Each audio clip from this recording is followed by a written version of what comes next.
All right. Okay, I'm just jumping on a little bit early to make sure that everything is going really well. And I am just going to wait for a few of you to jump on.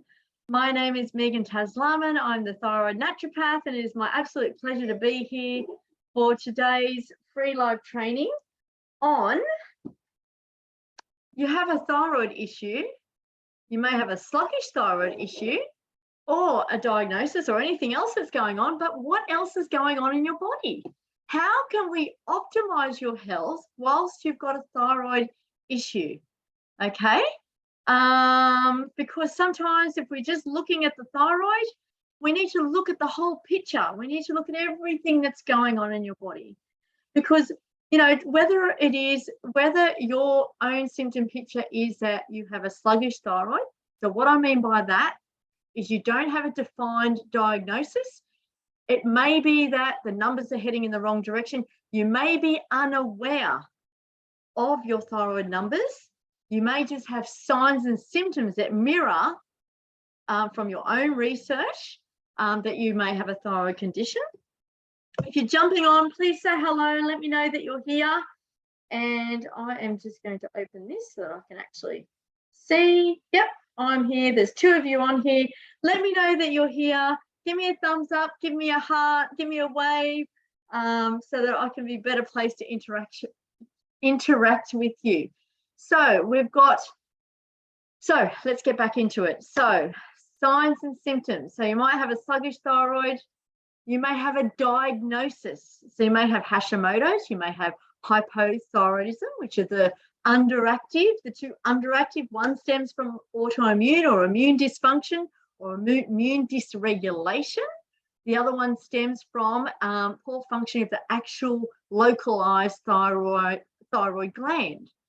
Or you may have had hypothyroidism for quite a number of years.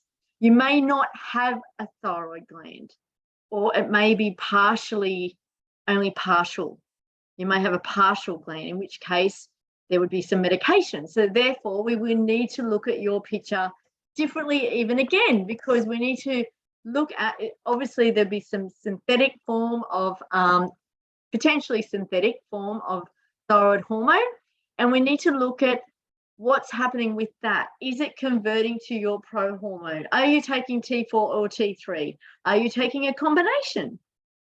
So we need to look at all of those things.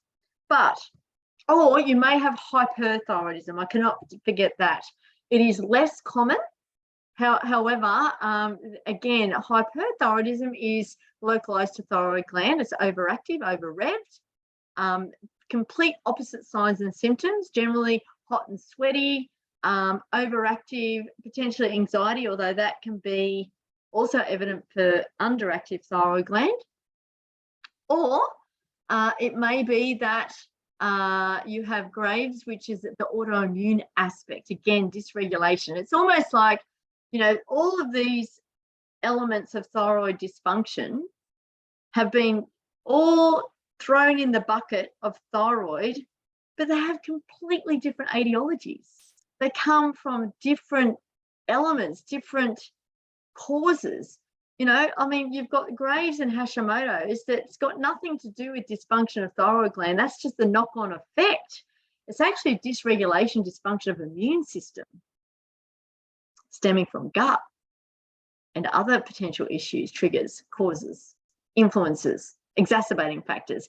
And then we have hypothyroidism and hyperthyroidism, which is localized to thyroid gland, which is really not anything to do with a trigger from the immune system, immune dysregulation, autoimmune situation.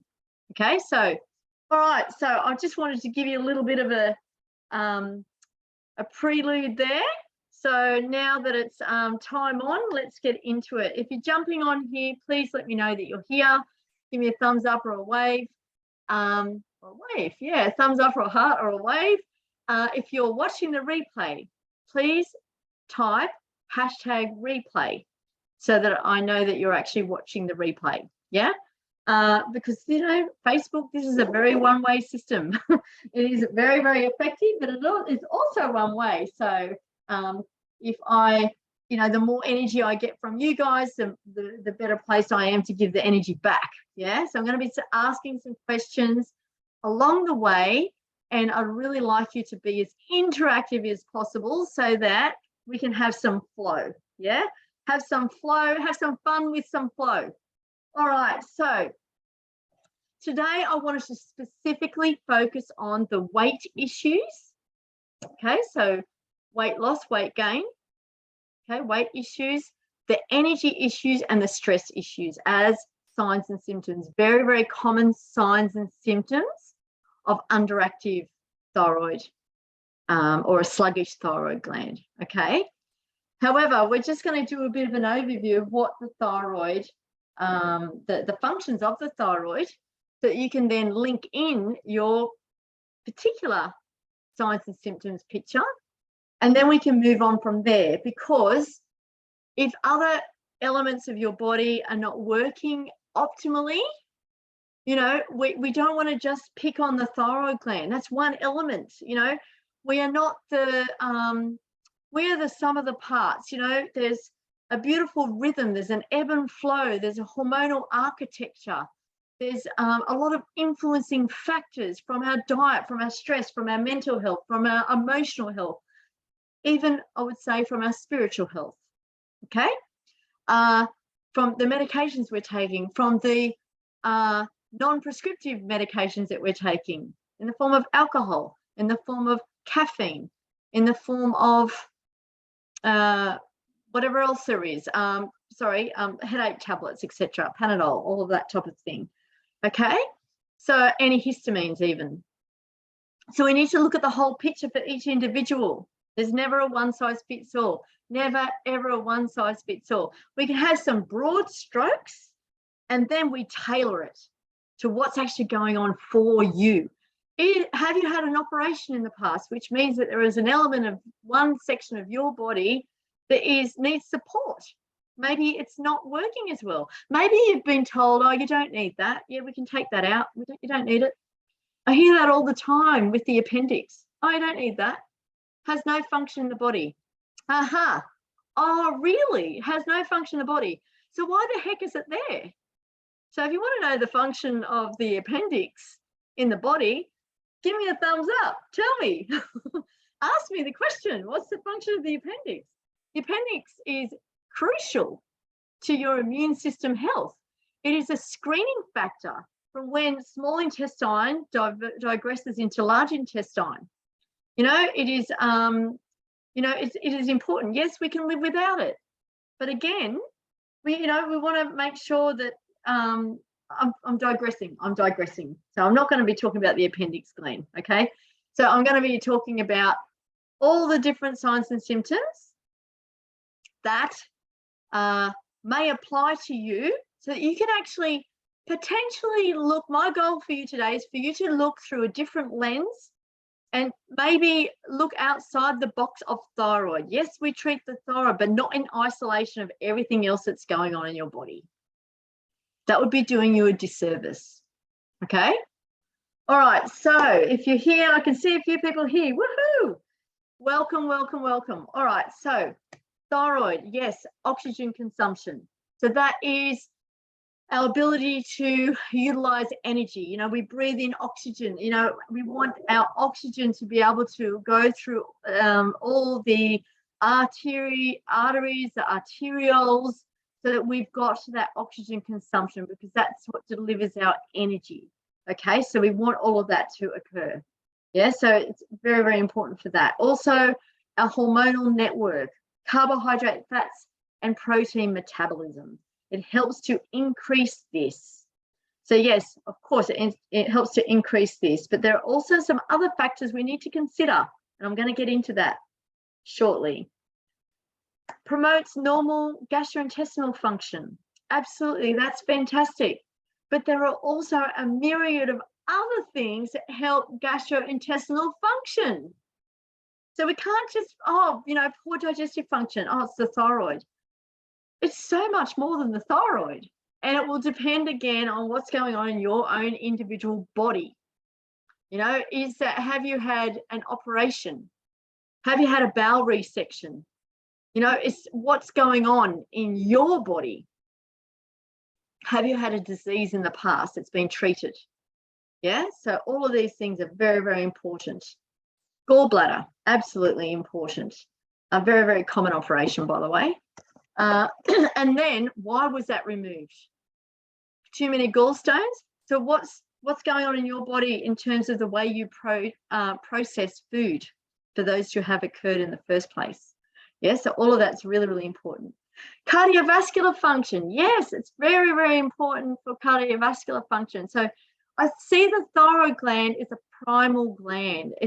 It is important even for our development, even before we're born. You know, it's a primal gland. It's like the second brain. It looks like a brain. It has the two lobes, like a butterfly that sits around the trachea. So it looks like a brain. We've got the left hemisphere, the right hemisphere, the masculine, the feminine, all of those energetics, extremely important. Reproductive system, absolutely, you know, very, very important there to look at that in conjunction with your estrogen, your testosterone, your progesterone, if you know, for reproductive development, right? And also as a person growing up through those elements of puberty and etc. etc. Temperature regulation, yes, temperature regulation. So if you're hypothyroid, typically you'll have cold hands and feet. So is there another way to improve your cold hands and feet? Yes, there is. I actually experienced that on the weekend. And I don't know whether I'm ready to share that. I need to do a little bit more research around that, but it was phenomenal. Yeah, so that is something that is coming your way, because whenever I learn something new, I like to share it. That's just my whole philosophy. And also it increases the sensitivity of the sympathetic nervous system. So our sympathetic nervous system is our flight, fight response, our response to stress. So we want that, we want that to be flexible, and we want to be able to bring that back. We want to be able to switch easily into parasympathetic. Parasympathetic is our rest and digest. We want to be able to initiate that. So if our sympathetic nervous system is too sensitive, we want to be able to have mindfulness strategies, dietary and lifestyle as well, and emotional strategies, all of these things. That's important so that we can dictate that switch. Okay, tone the vagal nerve. The vagal nerve, it's called the vagus nerve because it kind of weaves. It's like a tree with roots. It kind of weaves in and around from head to all the way down. It innervates our digestive system. It innervates so many processes in our body. So we want to be able to tone the vagal nerve so that we are able to switch into parasympathetic nervous system. Is this making sense? These are all the everything that the thyroid gland does, everything that it's responsible for. Yeah. So let's get into the signs and symptoms. Okay. Also CNS function, so central nervous system function. So we're talking anxiety, depression, our ability to maintain our central nervous system. Central nervous system means from the brain, it's in the brain, whereas peripheral nervous system means in the body. Okay, so central nervous system is what's going on with our brain, our hormones in our brain. Yeah, our neurotransmitters. Okay, not hormones, neurotransmitters. Okay, all right, so okay, so let's get into weight management, which is a really, really big one. So if you have an inability to lose weight from a sluggish thyroid, or if you've suddenly put on weight, yes, if you've put on a lot of weight in a very short period of time, it is absolutely pointing the finger at the thyroid, and we need to get that tested quickly and thoroughly as well. If you have a long-standing thyroid issue and you're unable to lose weight, we also need to pay respect to other systems in our body. Because if we can optimize all the other systems in our body, as well as regulate our thyroid gland, then we are better placed to shift the weight and improve our energy, improve our signs and symptoms. It's not all up to the thyroid, and it's not all up to the medication. There are other things we can do for our body to optimize our signs and symptom picture. Yeah? All right, so if I'm going to ask some questions, I'd love some feedback right now. If you have had your thyroid tested and you have been told that everything is fine, everything is fine, whether you've got a diagnosis or not, you've been told that everything is fine, but you still have quite a lot of life debilitating signs and symptoms, and you know, your quality of life isn't where it should be, and you're not feeling too crash hot, I would like you to put a number 1 in the comments. Put a number 1 in the comments. Thank you. If you have had your thyroid tested, your thyroid panel tested, and you have been told that it's not fine, you know, maybe potentially you might need medication, you might be on medication, you know, it's a relatively new diagnosis, for example, or you may have been referred to an endocrinologist, so you're in that period of time of investigation. I'd like you to put a number 2. Okay, so really, really good for me to see where you're at. You know, is it a long-standing issue? Is it a short-standing issue? If you're unsure, if you have some signs and symptoms that you think is related to thyroid, and you may have some other issues as well, and you're just unsure of what's going on, I'd like you to put a number 3. So that's kind of, whether you're watching live here now today, or whether you are watching the replay, that's really important if you pop in a number 1 or a number 2 or a number 3, so I can just see what's going on for you. Yeah? Okay, thank you. That'll be awesome. Feedback is great. Negative, our body has negative feedback loop. So when I get feedback, I can then give feedback. But when I don't get feedback, I can't give feedback. That's exactly what happens in the body.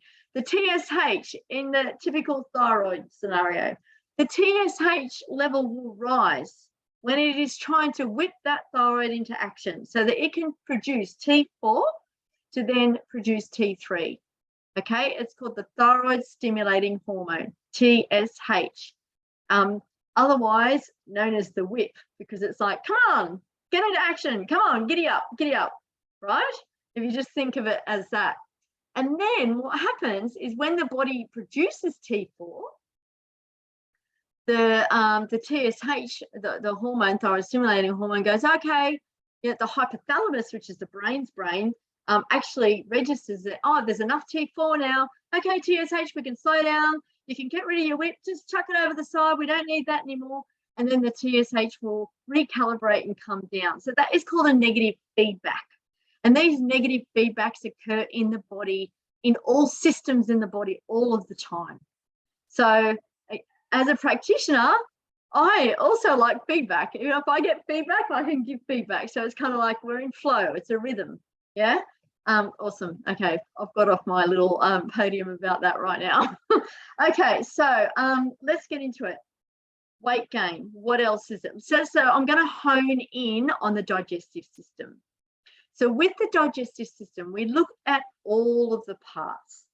First of all, we look at what you're doing when you're eating your meal. Are you eating your meal at your desk by your computer while you're busily carrying away, hitting targets, or whatever it is that you're doing? Are you eating your meal while you're driving the car, which has an element of stress to it, depending on where you're driving? Are you eating your meal while you're watching TV? Mindless eating, just kind of munch and go, unaware, don't even know what it tastes like, just wolfing it down type of thing. Or are you eating your meal at the dinner table? Yeah, and being mindfully active while you're eating your meal. Mindfulness eating, tasting every bite, chewing every mouthful, allowing that bolus to create. chewing your food properly. So this is the first part of digestion, because if we're not chewing, 90%, I'm just going to give you a stat. A stat's always good. 90% of digestive issues can be corrected by chewing your food properly. 90%. And the average, probably Australian or American, probably chews their food inadequately, like not enough, woofing it down. So what that then does is it places extra stress and pressure on your endogenous digestive enzymes. So they have to work harder. So, we're talking 3 meals a day, 7 days a week, 52 weeks in the year, et cetera, et cetera, et cetera. So, how long can this keep up? And then if we're not putting in the right foods, then there's going to be inadequacies there. So we're going to potentially set up issues with our digestive processes as well. So looking at the mouth, always looking at what's happening in the mouth first. So we're not even talking about the type of food that goes in. That's a whole nother element. I'm just talking about the digestive system. This is to give you an understanding of how important it is. So yes, thyroid, a function for a healthy thyroid is to help promote great gastrointestinal motility and support the whole digestive system. However, if we're not honouring our body in the way our body understands to work at its optimal best, well, then our systems are going to be under par, aren't they? So if you look at optimizing all other elements, it's just gonna help the whole situation. Like we can't just point everything to the thyroid. I mean, what a huge responsibility. It's not the only thing working here. There's other things that have a role to play. If you imagine an orchestra, we have an orchestra, we have all the strings, we have the wood instruments, we have the drums, we have the conductor, and to create beautiful music. So same with our hormonal network. We want it to all work together. Okay, so moving down the digestive tract, then we have our stomach. We want really, really good acidic environment. And you may have heard this before, so I'm just going to repeat this. It's really, really important. And there are certain minerals and cofactors that help support that. Naturally, as we age, the pH of our stomach acid increases, which means that it goes more alkaline. And that's just a natural process as we age. So then we need to optimize it even more. And we can do that through foods. We can do that through many different ways. Yeah, minerals as well. And then moving down, then our digestive system is more alkaline. And that is to help support the digestion of our carbohydrates and our fats.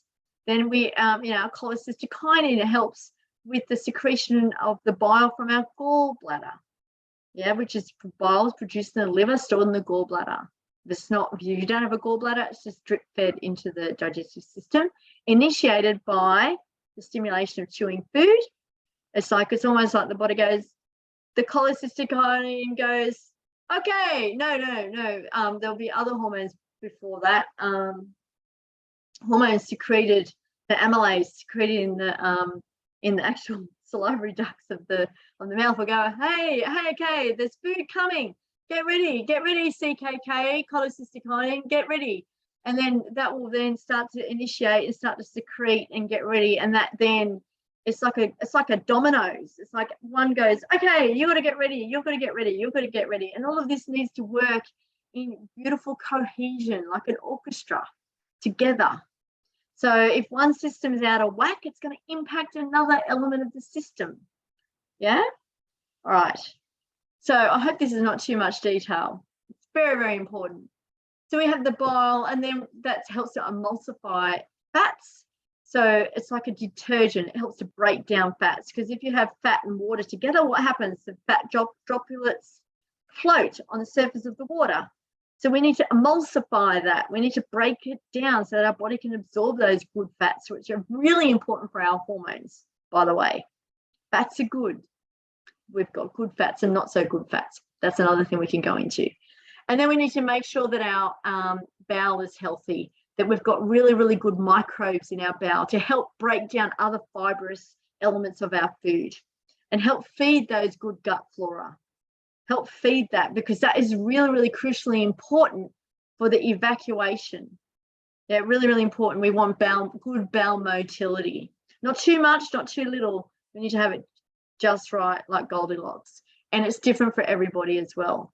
So all of these systems need to be understood and supported.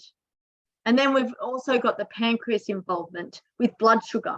What's happening with your blood sugar and insulin? Are they in balance? Are they in balance?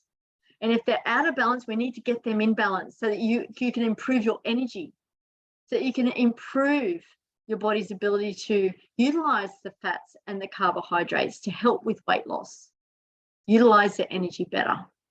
Are there some, no, I'm not going to get into cofactors yet. I'm still talking about body systems. How well is your liver working? Are the phase 1 and phase 2 detoxification pathways being supported well? Okay, so that's also going to impact your energy. So if they're not being supported well, you'll typically have a really flat energy. Okay, really, really important. So all of these elements need to be looked at. Then we need to look at the type of fuel that you're putting into your body. Are you putting in E10 fuel, which is made from ethanol, which is the cheapest of cheapest fuels? Now, we're talking about the type of fuel you put in the car. Obviously, we're not going to be having that in our body, but I'm just using that as a bit of an analogy or metaphor, one of those. Right, so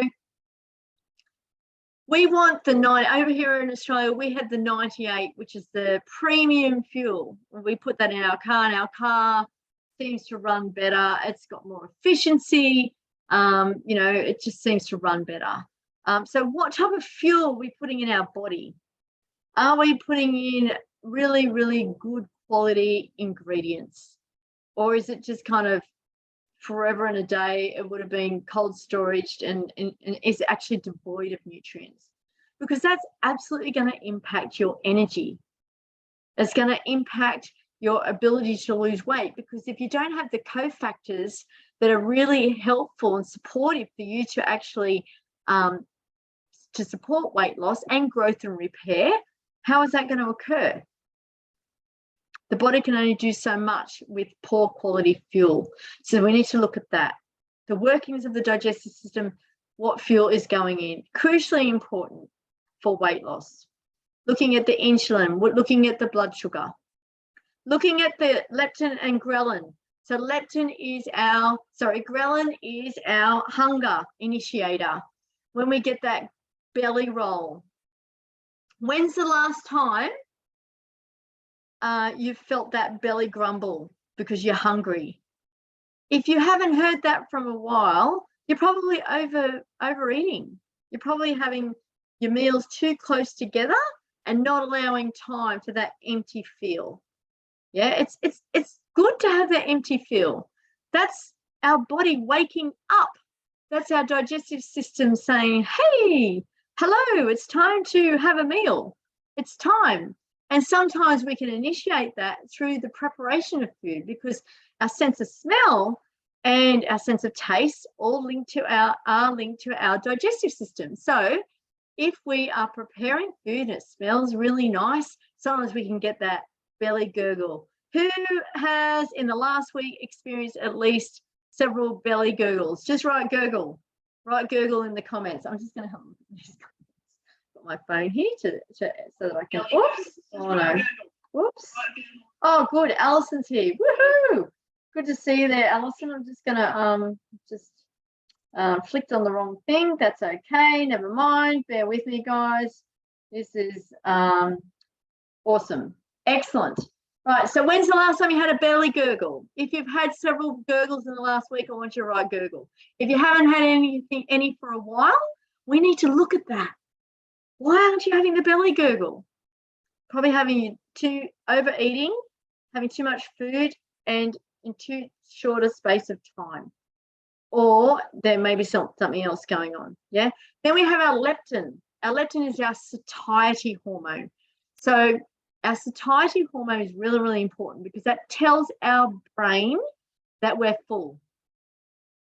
So if we're eating too fast, we could sometimes be overeating because the leptin hasn't had time to signal to the brain to tell us that we're full.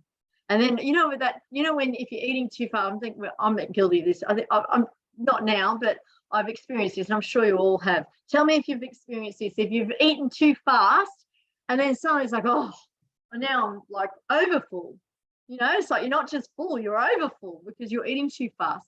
So it's all of a sudden like the leptin catches up to the brain to say that you're full, but it's too late. You've overeaten by about probably 10, 20%. So a way to help support weight loss with that is honor your meal. Eat slowly, chew methodically. Obviously, yes, we need to support elements of your digestive system that may be under par. We need to make sure the good quality nutrition that is fantastic for your body, because we need to also pay respect to intolerances, allergies, or just foods that don't quite work well in your body. Sometimes you might feel a bit bloated, or a food just doesn't really mirror well in your body, and then we can also drill down on that food and go, well, how was it prepared? Was it prepared optimally? So there's so many things to look at. Yeah, sometimes you might be avoiding a food, but you could have it if it was prepared in a different way. How exciting is that? I get excited about food. All right, so having a look at all of those elements. So the leptin. We can also have a thing called leptin resistance, where we just don't get that switch off. So we've got the switch on, the ghrelin, but we don't have the switch off. So that's where we need to look at some other minerals that can be a little bit more difficult to work with. So we need some time to work with that. And that's where we can do some time fasting to help support, kicking that leptin back in. So we've got insulin resistance and leptin resistance. If it's moved on to that element, it just means that it's going to take a little bit more time. Okay. So we always need to factor that in.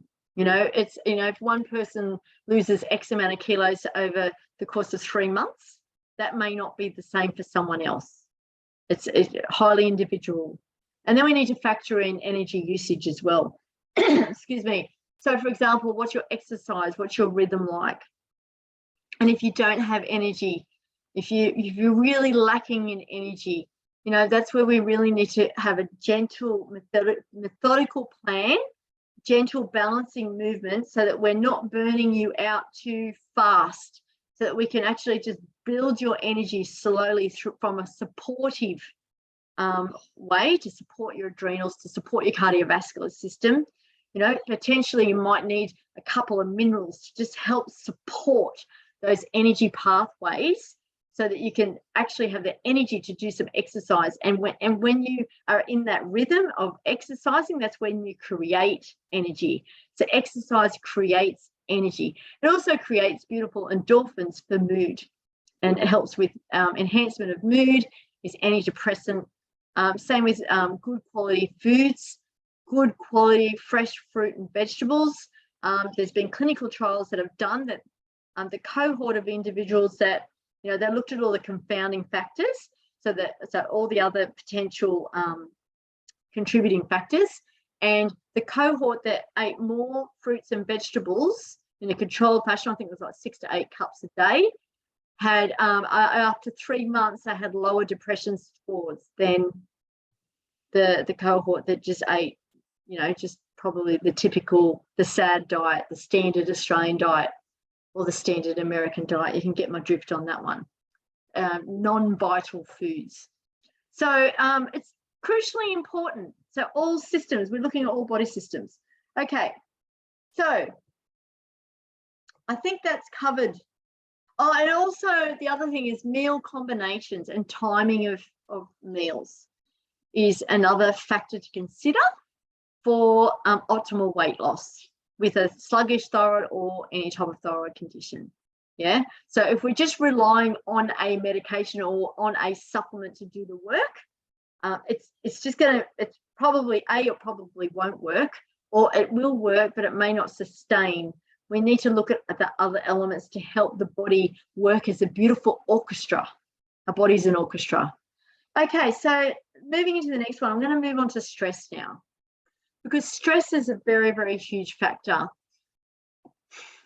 as a society, we're quite on the go. We're on the hop. We're always doing more.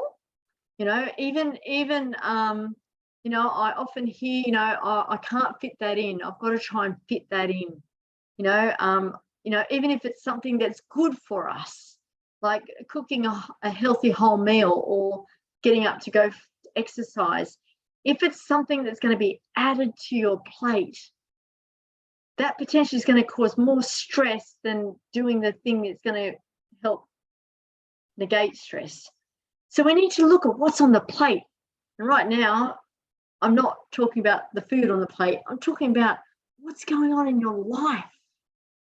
Because, you know, we may need to adjust your goals. We may need to, it might be even a situation where you look at your work situation. It might be time for a change. That's big. But, you know, the thing is where we have the power of choice. And if something we're doing in our life isn't serving us, we can choose a different path. We've all got that sliding doors opportunity. We can go this way, we can go that way. With our very next breath, we've always got an opportunity to go in a different direction. Absolutely. Yeah. And, you know, if you've got dependents, obviously there's more consideration there. However, there's still choice. There's still an element of choice. Maybe we need to look at what's going on and potentially re-look at your priorities to bring health up the ladder a little bit more for you to get your goals. Because if it's just a matter of adding on, it's probably going to be really, really difficult to move forward, because if we've already got everything going on in our life, how can we add? There's only 24 hours in a day. What are you going to do? Stay up late at night to fit that extra element in that's supposed to be good for us? So we need to look at the whole picture there. So stress is, you know, it just seems to be a huge factor in our society. We've got our external stress, and we can look at negating that by creating some boundaries, or maybe being more fluid with our boundaries. It's not just about creating boundaries. It could be that we need to be a bit more fluid in our boundaries so that we're not so fixed, because if we're too fixed, then we're doing things kind of begrudgingly, and that can cause stress.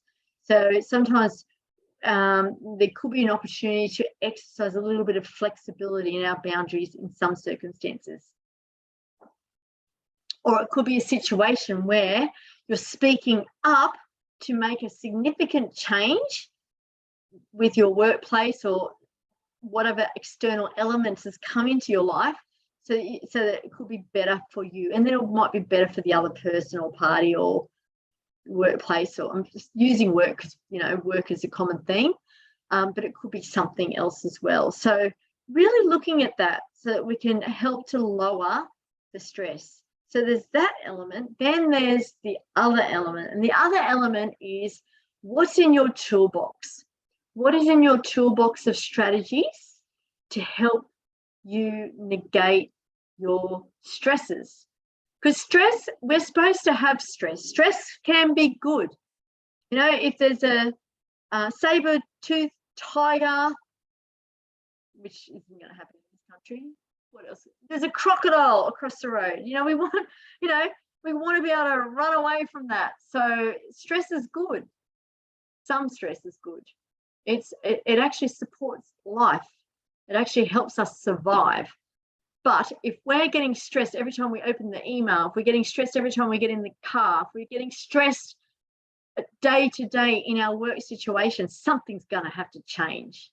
And that's where we have power of choice. We all have choice. We may need to shift a few things, but we all have choice. Yeah.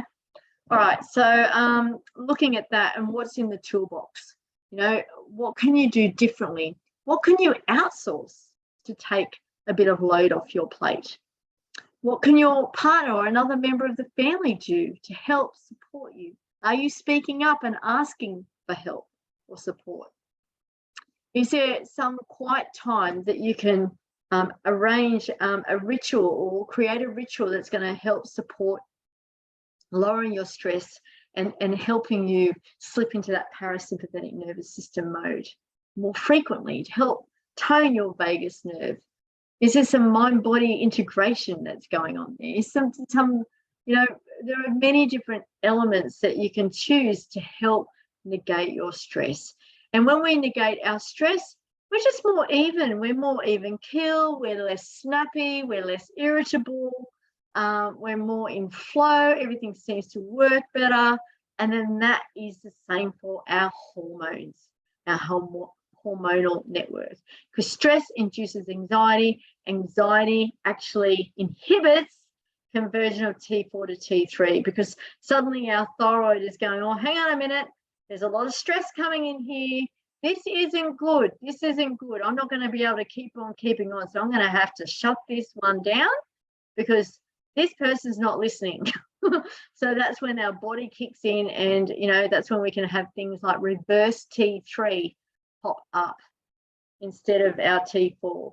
Reverse T3 comes from T4, and it's our body's contribution or ability to slow us down. So if we're not going to slow down and negate our stress by using some useful mindfulness activities or other tools in our toolbox, our hormones will do it for us. So we want to try and prevent that. Yeah. So just identifying and being aware when you're actually overstressed. And for some people, they're so used to the stress, they cannot actually figure out what stress is and what it isn't, because it's been so long since they've been relaxed. So looking at the individual picture there. All right, so that's stress. Now I'm going to move on to the hormonal network. It's kind of what I've been talking about, but there's a knock-on effect. So our cortisol, our beautiful cortisol, which helps us with stress, helps us with the, it chips in about half an hour after adrenaline. But if that stays up for too long, that also inhibits our blood sugar. So it inhibits a lot of other, and over time that can then skew our insulin and cause blood sugar dysregulation in the body and contribute to weight gain. So that's one example. There's also our reproductive hormones as well that we need to look at in relation to our thyroid gland. So, and also our neurotransmitters, what's happening with our serotonin and our, our dopamine and all of those feel-good neurotransmitters. Are we able to induce those through dietary and lifestyle means? Okay, so there's a lot of things that can be initiated by changing the way you do stuff, the way you do life, the way you react, the way you respond, your self-love, how you nurture yourself, whether you put yourself first. Because if we don't put ourselves first, I can tell you one thing, we're not at our optimal for other people. So it's not a selfish act to put yourself first. Because if everybody is caring for themselves first, then we're probably better equipped. Okay, so to then care for others, or just be better equipped for the whole family work environment. All right, so if you resonate with any of this, if you've got some of these signs and symptoms, you really would like to nut it out, have a chat, just talk it through.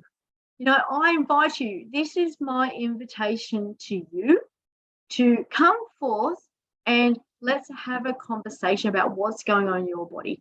If you're unsure of which way to go, or if you're relying on your thyroid medication or your thyroid hormones, or you're unsure whether you've put a 1, a 2, or a 3 in the beginning. 1, like you've been told your thyroid is fine, but you still feel rubbish. 2, it's not fine, but you're kind of just trying to navigate it. And 3, you're just unsure.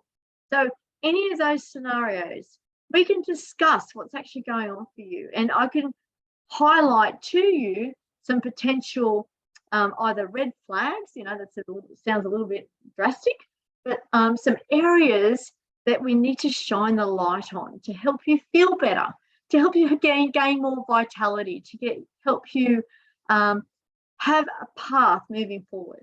Yeah, have a path moving forward, or have the next step moving forward, or at the very least, just have more of an understanding and awareness of why this is the case for you, why you're feeling under par, why you lack the energy, why you have the weight gain, why you have the inability to lose that weight, why you have the digestive issues, why you may have even the sleepless nights, all of those factors. So yes, I invite you to write change. If you're ready for a change, just type change if you're ready for a change. Yeah. And if you really like to get moving quickly, I'd like you to type kickstart, to kickstart your metabolism into gear so that you can shift that weight more quickly, so that your body can work in a more integral, holistic fashion, so that your body is actually communicating with each other. So you have the beautiful orchestra playing within your body. Your hormonal network is an orchestra, as opposed to some kind of compartmentalized parts that aren't actually talking. They're not playing. It's like, sounds like an abstract 20th century Stravinsky piece instead of a, classical piece. So what are you looking for your body? Are you looking to optimize your health? Is your health partway there, but you're just wanting to up level, to get to that next level, to feel even better, to have more vital force, to have more vitality? Yeah. Awesome. All right. That's it from me. And I look forward to connecting with you. Just comment change if you'd like a change, if you're ready for a change, or if you'd like to have a chat and you're wondering what change you could make, what's the first change you could make for you, and kickstart if you're ready to get going right away. And I will reach out to you, and we can jump on a quick call, connect heart to heart, see where you're at. All right. That's it from me. Have a fantastic week, and I'll be with you again next week. Bye for now.